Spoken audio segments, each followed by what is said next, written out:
हर हर महादेव, हर हर गंगे, हर हर गंगे, हर हर गंगे। अक्सर लोग पूछते हैं, स्वामी जी हरिद्वार हम क्यों आए? हरिद्वार हमें बहुत आकर्षित करता है। ऐसा क्या है हरिद्वार में जो हमें बहुत आकर्षित करता है?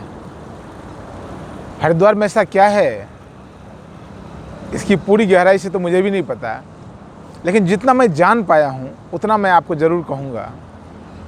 मैं उतना ही कहता हूँ या उतना ही कह पाता हूँ जितना मैं जानता हूँ। उसके आगे मैं कह सकता हूँ मैं क्षमा चाहता हूँ, मैं आगे नहीं जानता।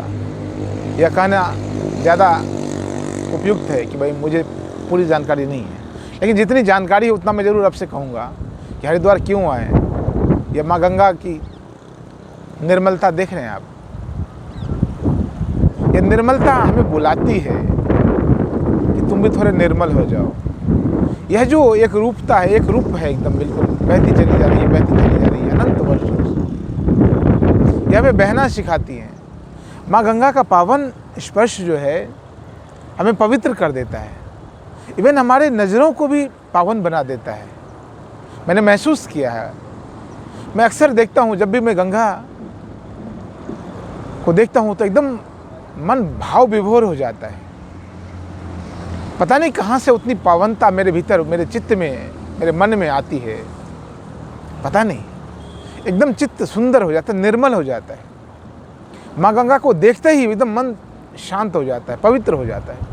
आंखें तक सुंदर हो जाती हैं। इनके दर्शन मात्र से आंखें सुंदर हो जाती हैं। आंखों के संस्कार बदल रहे हैं मेरे। अब तक सिर्फ जड़ को ही तो देखा था शहरों में, घर मकान, बड़े बड़े ऊंची ऊंची इमारतें। अब यहाँ बिल्कुल सचेतन को देख रहा हूँ, बिल्कुल जीवित गंगा को देख रहा हूँ, एकदम जीवनदायिनी, मोक्षदायिनी को देख रहा हूँ अपनी आँखों से। आँखों के संस्कार बदल जाते हैं, जीवन जीने के ढंग बदल जाते हैं। यहाँ जहाँ कहीं भी आप जाइए हरिद्वार में, भगवा वेश में, इस वेश में आपको कोई ना कोई साधु दिख जाएगा। यह जो दिख जाता है, यह एक तरह का प्रतीक है, यह एक तरह का आपको गेट नॉक करने वाली स्थिति है। आपके मन पर एक कुछ दस्तक देता है कि देखो, यह भी जीवन जीने का एक ढंग है कि सब चीज़ के साथ समाज में रहते हुए भी समाज से अलग हैं। साधु संतजन समाज में ही रहते हैं, समाज में रहकर भी समाज से अलग है, अलग जीते हैं। अलग अलग प्रकार की सिद्धियां, सिद्ध और बुद्ध पुरुष आपको हरिद्वार में मिल जाएंगे। यह जो गंगा जहाँ से निकल के आ रही है हिमालय से, पीछे आपको दिख रहा है हिमालय, ये देखे हिमालय का रेंज शुरू हो जाता है हरिद्वार में। यह बतलाने का प्रयास है कि जहाँ से आ रही वहाँ और भी ज़्यादा पावनता है, वहाँ और भी ज़्यादा निर्मलता है। यहाँ से ज़्यादा शुद्धि उधर और ऊपर है।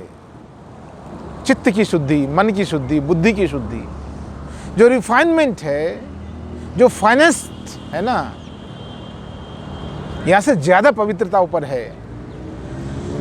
आपकी बुद्धि भी और ज़्यादा प्रखर हो जाती है। यहाँ से ज़्यादा प्रखरता ऊपर है। हिमालय में जाने का रास्ता तो हरिद्वार से ही है ना।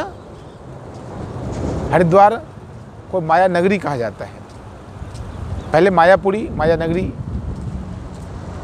का क्षेत्र कहा जाता था, मायापुरी का क्षेत्र कहा जाता था। कहते हैं कि पहले यहाँ पर देवी देवतागण निवास करते थे। कोई व्यक्ति नहीं होता था, सामान्य समाज नहीं यहाँ पर नहीं रहता था। गृहस्थ परिवार यहाँ पर नहीं होता था। जंगल, पहाड़, नदियों के साथ सिर्फ साधु संत निवास करते थे। फिर क्रमशः आबादी बढ़ती गई समाज की, और लोग आते गए, और फिर देवी देवतागण, ऋषिगण ऊपर की ओर बढ़ते गए, ऋषिकेश, और फिर क्रमशः ऊपर बढ़ते गए। फिर अंतर एक खास जगह पर जाकर उन्होंने अपने आप को सीमित कर लिया। उन्होंने अपना एक बॉर्डर लाइन खींच दिया, उसके बाहर उधर अब नहीं जा सकते, लोग नहीं जा पाते। आपने अनेक अनेक महान संतों की पुस्तकों में पढ़ा होगा कि ऊपर कुछ ऊंचाई के बाद अक्सर रास्ते बदल जाते हैं, आप वहाँ पहुँच नहीं सकते। सामान्य व्यक्ति वहाँ पर पहुँच नहीं सकता। कोई उन्नत साधक ही उधर हिमालय के कुछ खास क्षेत्रों में जा सकते हैं। मैं आपसे यह कहना चाहता हूँ, हरिद्वार इसलिए आपको आकर्षित करता है, प्रकृति बहुत ज़्यादा है यहाँ पर। ये प्रकृति तो है, प्रकृति बहुत ज़्यादा है यहाँ पर। प्रकृति जहाँ बहुत ज़्यादा होगी, निश्चित तौर पर परमात्मा भी वहाँ बहुत ज़्यादा होगा। तो जो द्वैत है, वो द्वैत का सिद्धांत कहता है यदि अंधेरा घना होगा तो उजाले की भी संभावना बहुत ज़्यादा होगी, यदि तकलीफ ज़्यादा होगा तो आनंद की भी संभावना बहुत ज़्यादा होगी। तो यह जो प्रकृति बहुत ज़्यादा है यहाँ पर, इसका मतलब है, इसका अर्थ है परमात्मा भी बहुत ज़्यादा होगा। परमात्मा से जुड़ने की जो क्षमता है, परमात्मा के साथ एक रूप होने की जो क्षमता है, संभावना, वो भी ज़्यादा होगी। तो निश्चित तौर पर हरिद्वार आपको आकर्षित करेगा। यदि प्रकृति आपको प्रभावित करती है, यदि प्रकृति आपको अपनी ओर आकर्षित करती है, तो परमात्मा भी आपको आकर्षित करते होंगे, और इसलिए आपको हरिद्वार आकर्षित करता है। निश्चित तौर पर आएँ हरिद्वार, देखें पहाड़ों की जो है कि पहाड़ों के ठहराव को देखें, माँ गंगा के प्रवाह को देखें, इनके बहने की स्थिति को देखें, अपने आप को भी देखें, आप कहाँ हैं, आप कितने ठहरे हैं, आप कितने बह सकते हैं, आप पल पल जो जीवन है उसको जी पा रहे हैं कि नहीं, वर्तमान में मौजूद रह पाते हैं कि नहीं। ये माँ गंगा की लहरें वर्तमान में मौजूद रहना सिखाती हैं। देखिए प्रति क्षण अलग अलग प्रकार के आकार प्रकार बन रहे हैं, यह सीख सकते हैं आप। यहाँ आकर शांत हो जाते हैं आप, यहाँ जाकर मंत्र मुग्ध हो जाते हैं आप। इसीलिए हरिद्वार आपको आकर्षित करता है।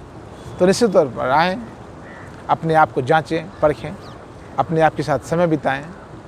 हरिद्वार आकर वही ना करें जो आप अपने घरों में, अपने शहरों में करते आए हैं। वही करते रहे तो फिर हरिद्वार आपको आकर्षित तो किया, लेकिन आप पूरा लाभ लेने से वंचित रह जाएंगे। वो करें जो यहाँ की डिमांड है, जो यहाँ प्रकृति आपको दे रही है, उसको समझें, उसके साथ जिएं। बहुत बहुत धन्यवाद, बहुत बहुत अहोभाव।